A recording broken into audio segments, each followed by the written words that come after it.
My mother and father always told me tales of the gods and their grand stories. Thor facing the might of the frost giants, or how Tyr did not so much as flinch when the giant wolf Fenrir bit off his hand as retribution for when the gods tricked him. Tales of bravery, tales of might, tales of wonder and glory that the gods and warriors of old have achieved. The stories that are meant for the ears of children, for those who have not yet learned the darker secrets that this world has deep in its history. It was only when I grew older, and the hair on my face had only just begun to grow, did my parents tell me the darker tales. "That's good, my son," my father told me as I blocked his attack with my shield. Both my mother and father had been teaching me how to fight ever since I grew strong enough to hold a weapon. "Perhaps one day I'll be better than you, father," I said with confidence and puffed out my chest in an attempt to show my strength. My father chuckled and said, "Perhaps you will, though I hope you don't get as good as your mother, or the gods themselves will have something to fear," he said as he lowered his Damascus sword and wooden shield. "That's enough for now. We should rest for a bit." I nodded and sat with him as we both ate some of the cooked meat we had brought with us, as sweat dripped down my brow.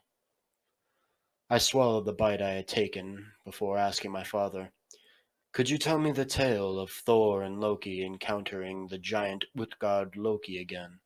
My father laughed as he said, "Your mother and I must have told you that story 1,000 times by now." "I can't help it. It's one of my favorites, and hearing how Thor is able to lift part of Jormungandr and make the ocean sink with just a few gulps gives me strength." My father laughed again, but the smile soon faded, as if suddenly he thought of a distant memory.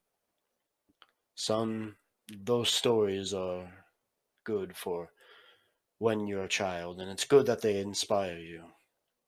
However, the ones you know often leave out the darker parts of what we often have to defend ourselves against."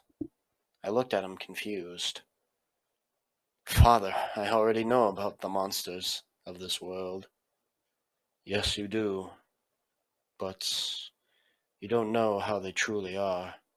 You know of their existence, yes, but you lack the knowledge of just how terrifying an encounter with them can be." He ceased to say any more for a few seconds, as if he seemed to recall a very distant memory. "Father?"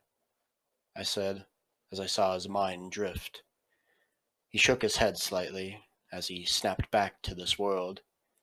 He then put his arm around my shoulder and finally spoke. "Son, I think it's time I tell you some of the darker parts of this world."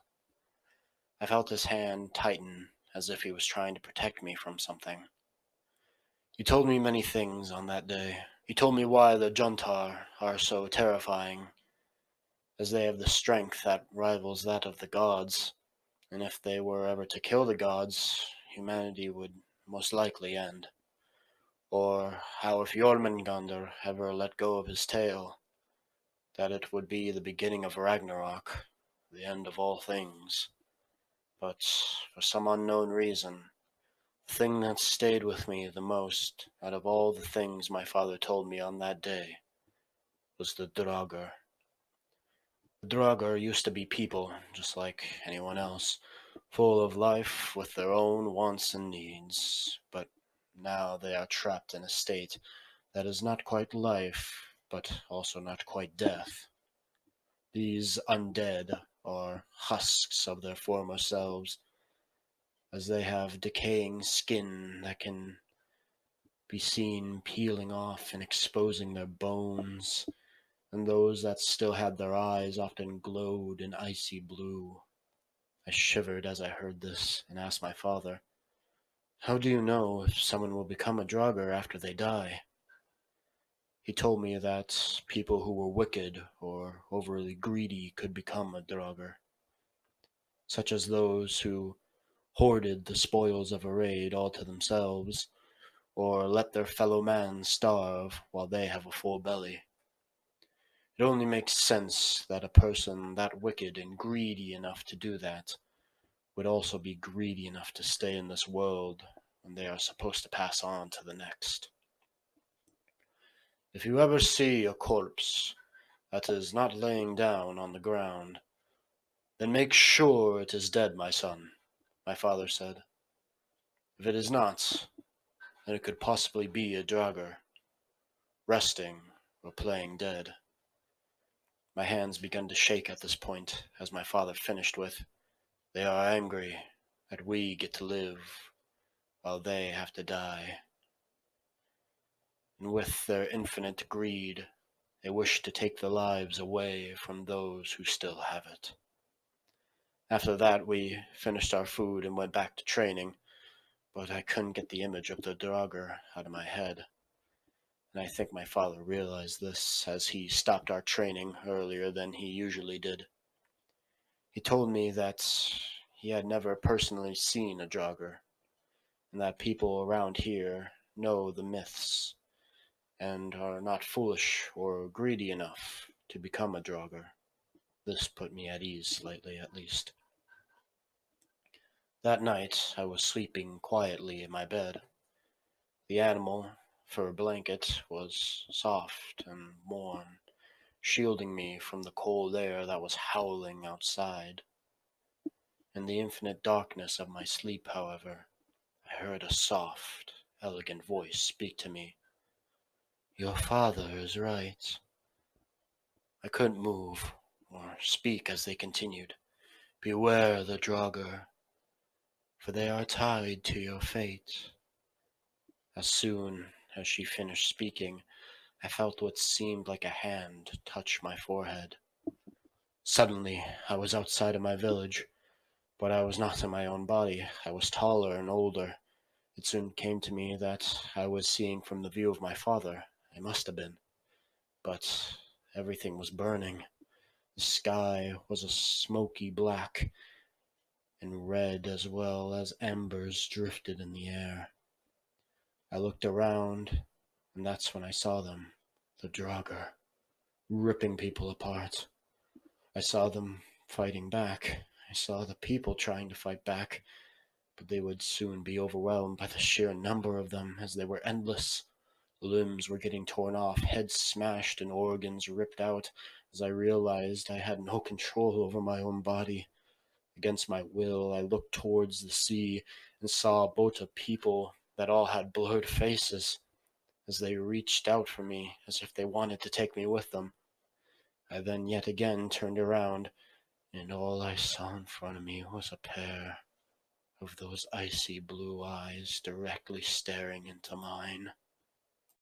I suddenly shot up from my bed, heaving air as if it felt like I had been holding my breath for several minutes.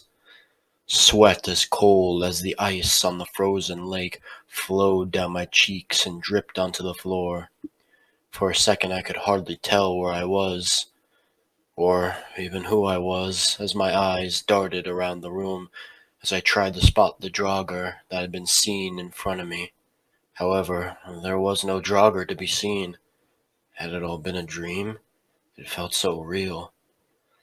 I could still smell the smoke of the burning homes, and I could still hear the screams of people getting ripped apart as if it had just happened. But alas, here I was, in my body, in my bed, completely safe. My mother came into my room. When she saw me jump in surprise at her presence, she gave me a worried look as she walked over to my bed and sat on the edge of it. "What's wrong, my little warrior?" she asked me softly as she placed her hand on my cheek. Her hand was so soft and gentle, it instantly made me feel calm and safe from anything that could possibly happen. "I had a horrible nightmare, Mother," I said to her. "Draugr came and destroyed our homes and killed so many people.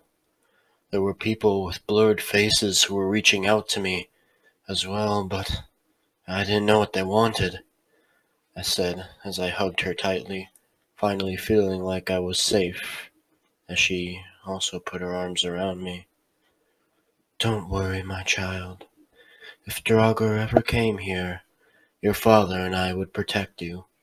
She looked into my eyes and smiled before saying, "Besides, by the time your father and I have finished training you, you will be stronger than any Draugr." This made me smile and gave me some peace, since I knew that they were probably right. My parents were strong and had gone on many successful raids together, and the training they had been putting me through had already made me better than the rest of the young children in our village. I took my mother's words in stride and began to train harder than I ever did. Over the years, my skill grew, not only in one-on-one fights, but also in working with others. This was a good thing, as most of our fights and raids involved working together, side by side in shield walls. If one man fails, the wall could break, and that would be the end of the man next to you. So each man had to be as strong as the one next to him, and stronger than the man in front of him. I went on my first raid when I was 15 years old. My mother and father were right next to me, catching the Saxons off guard and letting out screams of fury and victory alongside them felt as if it was something that was meant to be. The three of us, alongside with the rest of the raiding party, moved quickly through the small Saxon village, making sure to catch them by surprise, and making sure that they weren't expecting a fight. We quickly stole what we could and burned what we could not, as we made sure that they couldn't recover and mass a counterattack. Once we felt like we had grabbed everything that we could, we quickly brought it back to our longship and got out of there as quickly as we could. As we did so, our archers let loose a few of their own arrows at the Saxons that tried to catch our ship to grab a bit of glory. All they grabbed was a few arrows in their chests and skulls. We sang songs and cheered loudly, as we had come away with a plentiful bounty. Many of the other warriors gave me congratulations and strong pats on the back, as they gave me praises for doing so well on my first raid. The praises that made me feel the proudest, however, was hearing the praises that I got from my mother and father. "Let it be heard that this is my son," my mother said proudly as she continued. "Let it be known that it was my womb that grew him, and my spear that carved him into a warrior." My father then walked up to me and clasped his hand around my forearm, and I did the same, each of us showing respect to each other as warriors. He then smiled at me and brought me in close for a tight embrace, and I returned it, as we now showed each other respect as father and son. My father let out a thunderous laugh as he raised my arm in the air. "Let's not forget that this raid was successful because of us all, but let it also not be forgotten that starting on this day, Odin has a new warrior that will eventually join him in his great hall." The rest of the warrior raised their fists in the air and let out thunderous cheers before my father yelled, "Tonight we feast and drink until the sun comes up." That sure got the men riled up, all except my mother, who had a somewhat annoyed look, as she knew our meat supply would be greatly drained again. It was about a 4-day sail back to our home in Norway, so we had a bit of time to ourselves. My parents told me stories about their first raid, and how my father apparently fell on his face when he first stepped out of the boat, and how my mother managed to get out of the boat just fine, only to realize she had forgotten her sword in the boat. We laughed together, and I felt happy, happier than I ever had been before. If only I could have stayed in that moment forever. If only that moment wasn't the last time we'd laugh like that together. About 2 days into our journey home, we decided to stop the boat on the coast so we could rest and stretch our legs a bit. "Hey, come look at this," one of the men shouted from the woods that was close by. We all went to the sound of his voice and saw what he was talking about. It was a grave. However, The bodies weren't buried. They all leaned against the trees, and had been clearly dead for a while, as all of them looked very decayed and rotten. The rest of the men became excited, as they saw the corpses had jewelry on them, and saw this as an easy opportunity to increase our plunder. At first I got excited too. I mean, who wouldn't? But then I saw the look of my mother and father, and remembered the tales that they told me, and the dream I had all those years ago. "I don't think we should disturb the bodies," I said, as I began to fear the worst. One of the men looked at me and said, "Why? It's not like they're gonna need it anymore," he said as he took a ring from one of the bony fingers of the corpse in front of him. "Look at the bodies. None of them are buried. They're all leaning up against the trees. For all we know, these could be Draugr." A few of the men and women with us laughed and ignored me before my father added, "The boy is right. We shouldn't tempt fate." "Agreed. Doesn't it at least seem strange that the bodies are all leaned up against the trees like this?" my mother added. This was enough to cause some of them to change their minds and began put what they took back. Others, however, kept looting. As one said, "They're probably like this to keep people who are afraid of their own shadows like you away from their jewels."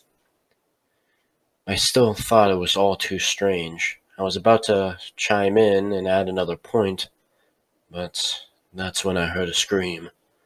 One of the men had begun to scream out, "Let go of me, you rotten bastard!" He yelled as he took out his axe with his free hand and cut off the hand of the corpse with it.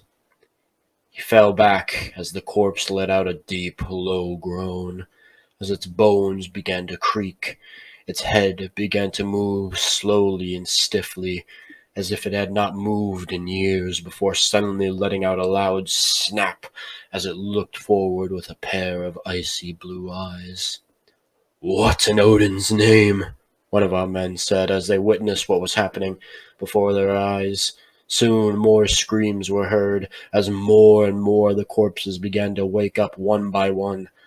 Some were able to escape their cold, dead grasps and help others, but not everyone was so lucky, as the undead pulled them down and tore their flesh with their hands and teeth. The screams from these unlucky people were the most horrible sounds I had ever heard, as they screamed out for aid or in desperation for the undead corpse to stop. "Quickly, everyone! Ready yourselves!" my father yelled out. As this shook me out of my trance, I quickly grabbed my axe and shield as the rest of the warriors with us did the same. Luckily, the bastards took a while to wake up, allowing those of us who didn't die to brace ourselves for a fight. Luckily, as they all came towards us, we formed a shield wall in time to stop them. Even though their bodies were decayed as much as the dead side of Hell's face, their strength was incredible, causing our feet to drag in the mud as they all crashed into us. "Spears!" my mother called out loudly, as she and the rest of the warriors who had spears thrust them through the small holes in the wall to stab the undead. Normal men would have fallen from this, but most of these Draugr roared and reached out with their long, dead fingers, still trying with all their might to take the life from our bodies. The spears pulled back, making some Draugr fall, the icy blue eyes going dark in some of them, but most of them simply continued to push. I heard a scream on the other end of the shield wall as one of the men fell over, a Draugr quickly falling on top of him, and began biting the flesh off of his face. One of the archers standing behind the wall took out their dagger and stabbed the Draugr in the back of the head 3 times before the foul creature finally fell, but our man was already dead. "Close the gap!" a shield maiden yelled as we quickly moved closer to each other to close the gap that had been made. We managed to close it before any more could get through. "Push!" my father yelled as we pushed as hard as we could.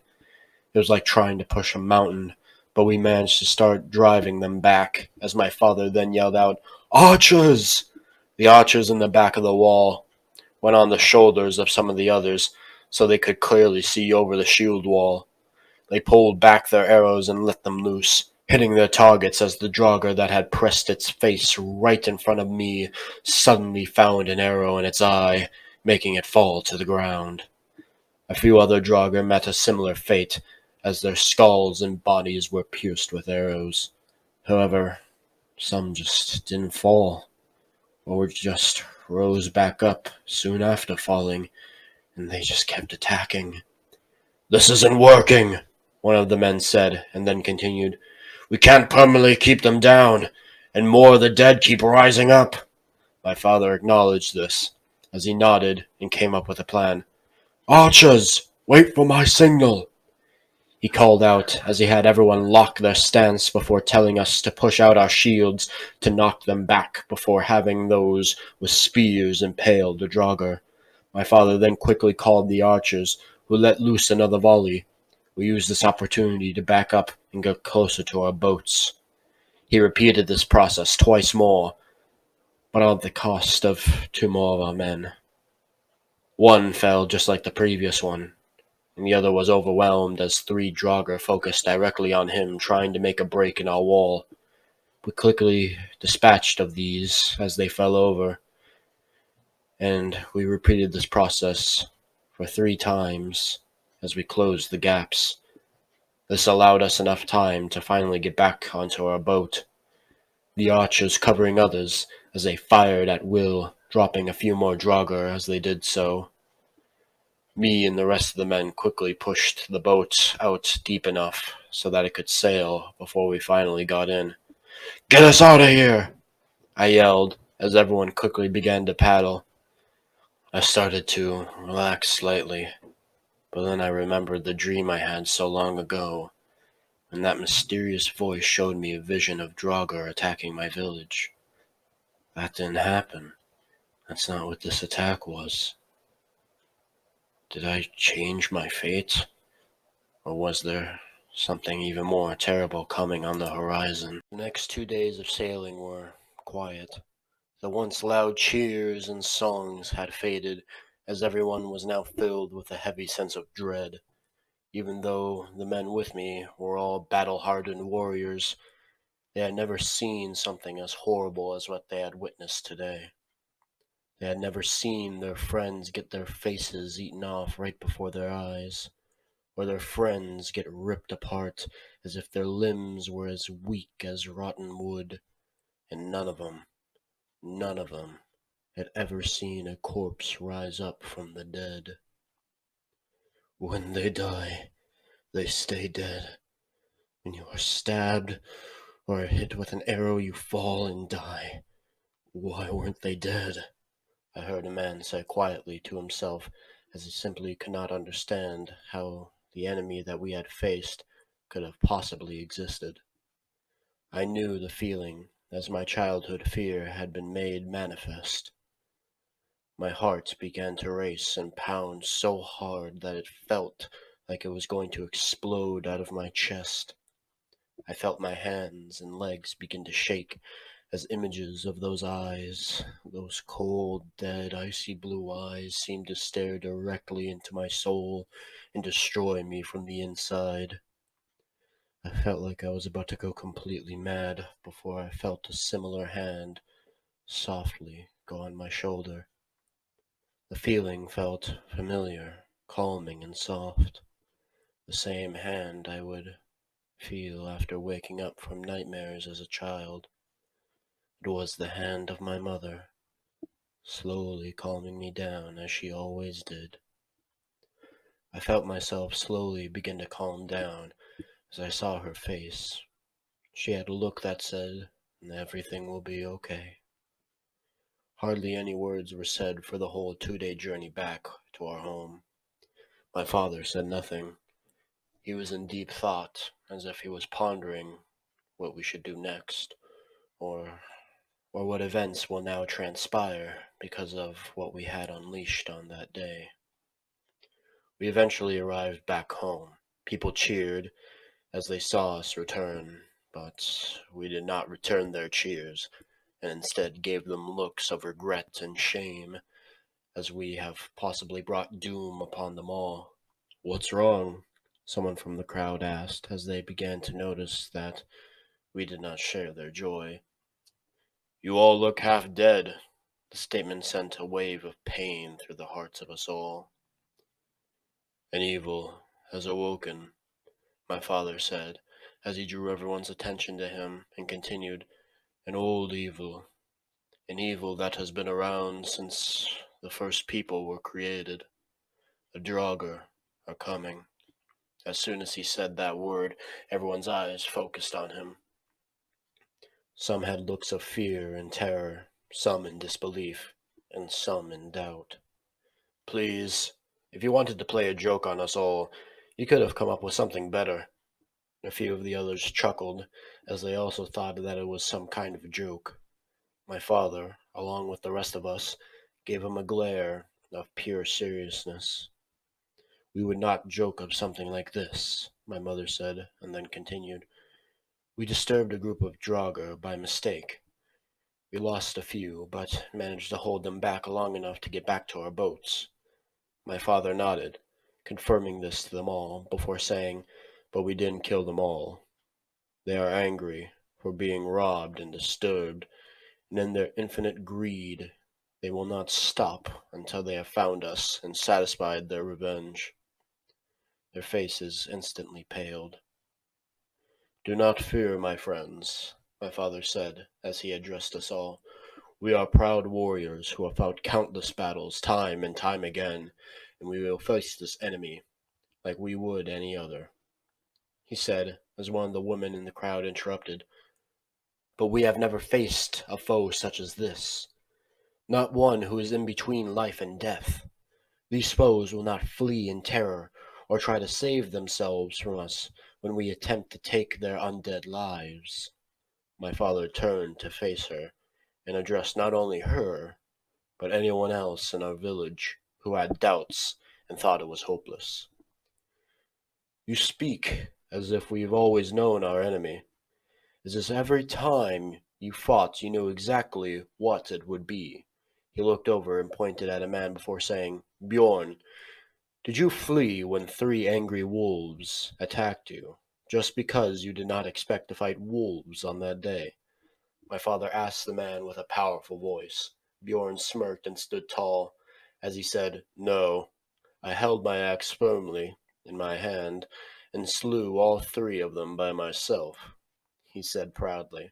My father nodded and pointed to a shield maiden. And you, Astrid, when your father didn't believe you were strong enough to be a warrior and decided to rip your dreams away by ambushing you, did you abandon your dreams because you were not expecting him? My father asked her, as she chuckled at the memory. No, I kicked his ass. Everyone laughed when they heard this, and my father nodded with a smile on his face. And we did not flee when the Draugr attacked us, not even my son, who had his first taste of real combat just 2 days beforehand. When he said this, I felt a wave of pride wash over me, as my father acknowledged that, like him, I had become a warrior. My father then continued by saying, and just like all those times, we will not cower in fear, and we will show the gods that we are all worthy of Valhalla. My father said, as he raised his fists in the air, everyone joining in and letting out a thunderous battle cry. Soon after, we began to prepare for the fight of our lives. We put a line of oil in front of the village, as well as setting several traps, as our blacksmiths made sure all of our weapons were sharpened and that our shields were sturdy. We spent a few days preparing. Since the Draugr were traveling on foot, they would take a while to get here. They did not need boats to cross the ocean. They simply walked across the ocean floor, slowly approaching our homes, their anger slowly building with each step they took. Our scouts came back one day, out of breath, as it was clear that they had ran back here in a hurry. They're close, one of the men said, as my father asked how far away they were. The man said, They'll be here by tomorrow night. My father nodded and let out a deep breath, as the moment we had prepared for had finally come. We made some final preparations and made sure everything was in its right place. That night, we gathered together and prayed to the gods to give us strength for the upcoming battle, for it would be the battle of which we have never experienced.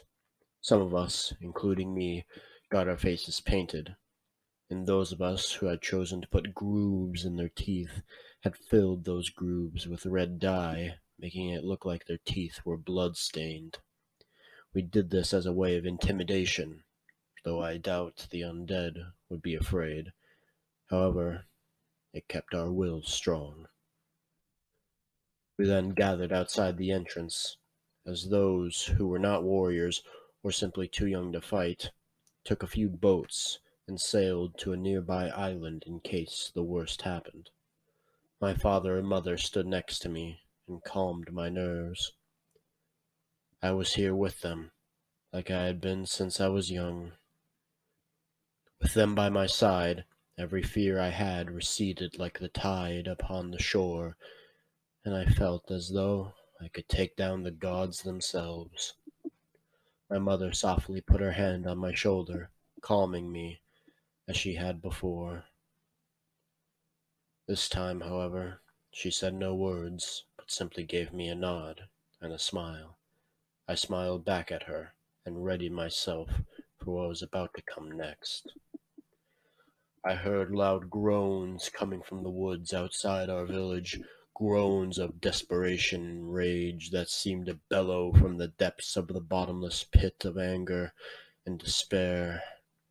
Everyone got in their stance. However, I could still tell that many of us had fear in our hearts.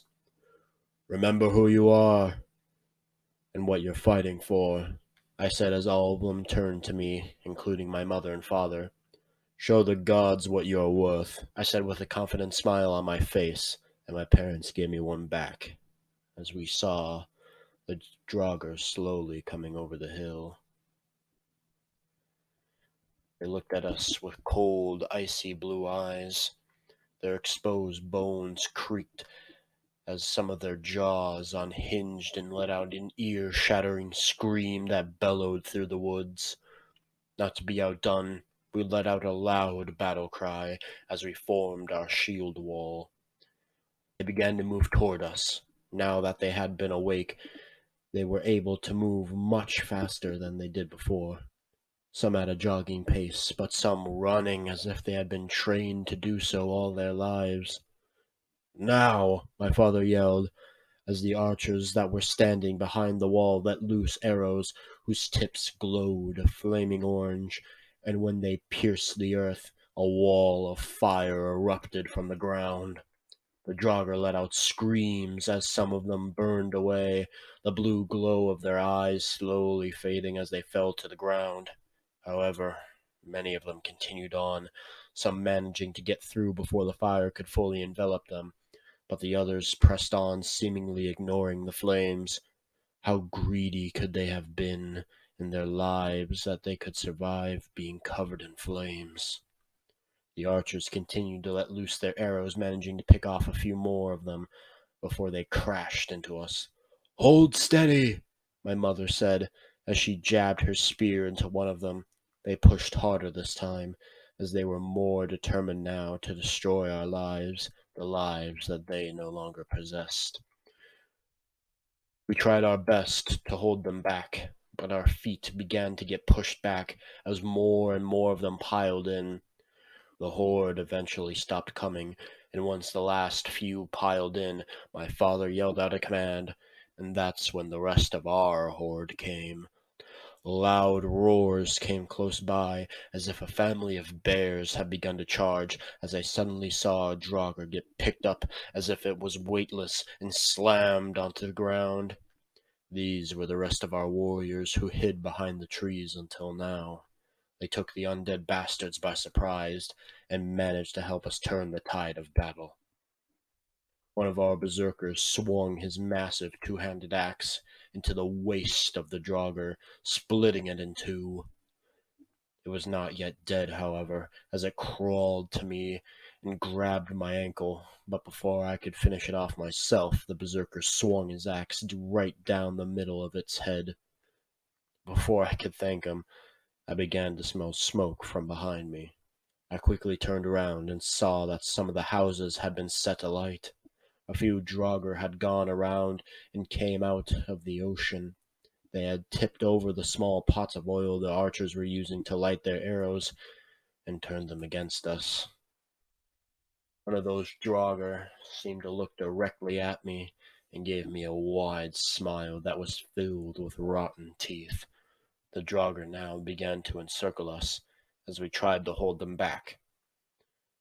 As my father noticed the flames, he knew our village was lost and gave the order to make our way to the rest of the boats.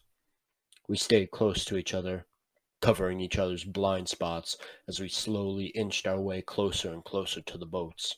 The Draugr were being much more aggressive, as they would dive on top of the shields, causing some to fall over, and those that did were dead before they could even attempt to stand, as their faces were ripped off by the decayed teeth, their throats ripped out by long, bony hands, and their organs removed from their insides while still being alive. As we neared the boats, I felt my legs begin to give as a Draugr was hitting my shield over and over again. I was beginning to tire. I felt myself losing my strength as the hits knocked me down to one knee, my axe getting knocked to the ground. I gritted my teeth together as I pulled out my short sword and jabbed it into the stomach of the Draugr in front of me. But he seemed to let out what I can only describe as a laugh as he grabbed the blade and pulled himself closer to me, seemingly ignoring the fact that my blade was getting pulled further and further into him. He laughed again, this time close enough for me to smell his rotten breath, as I then suddenly felt a sharp pain in my stomach. I felt my strength fully leave me as I suddenly fell to the floor. I couldn't move, couldn't feel anything or say anything. I then suddenly saw a bright light and a hand reach out to me while speaking in a soft voice. "You have fought well, young one. Odin wishes to see you in his halls," she said, as I now realized what she was. She was a Valkyrie, Odin's warriors who go to battlefields and decide who lives and who dies, and then decides where those souls go. If it was any other circumstance, I'd be honored, but today was not the day. "No, I can't go yet. Tell Odin that there is more that I must do." I was not about to let my family and my fellow warriors go on in this fight alone without me. However, she didn't seem to appreciate my objection. "It has already been decided. Odin has called for you, and the Norns have already weaved it into fate. I called upon any and all possible strength I could bring in order to move my fingers, and then my feet, and then my arms, as I began to force myself to stand before the maiden warrior in front of me, looking her dead in the eyes. "Tell Odin that there will be a day when I walk in his halls, but it will not be this day." She looked back into my eyes before giving me a light smile. "I'm sure you'll be worth the wait. Go now. Don't disappoint us." I suddenly found myself awake, but I wasn't on the battlefield anymore. I was lying in a boat, as I saw men holding back the Draugr while my father pushed out the boat. I managed to relax and lay back a bit as I felt the boat get deep enough to start moving, but I didn't feel my father get in. I looked up and saw him staring at me as we drifted further and further away. I leaned forward and reached out to him, trying to get him to come with us, as I called out to him, but my mother held me back. I screamed and pleaded for him to come, as tears fell down my cheeks, as black smoke went up into the red sky. As he raised his hand and gave me a light smile, he said, "Make your own story. Become the legends that we told you as a child." My mother held me down and told me to rest, as the others began to row. She was crying as well, as she treated my wounds. These events happened years ago. I never saw my father or any of the other warriors that were still holding them back ever since that day. But I know I will see them all again in the next life. Until then, I promise that I will slay any undead bastard that dares threaten those I care for. I have begun to tell my own children the tales that my parents told me, and one day I wish to be added to those tales.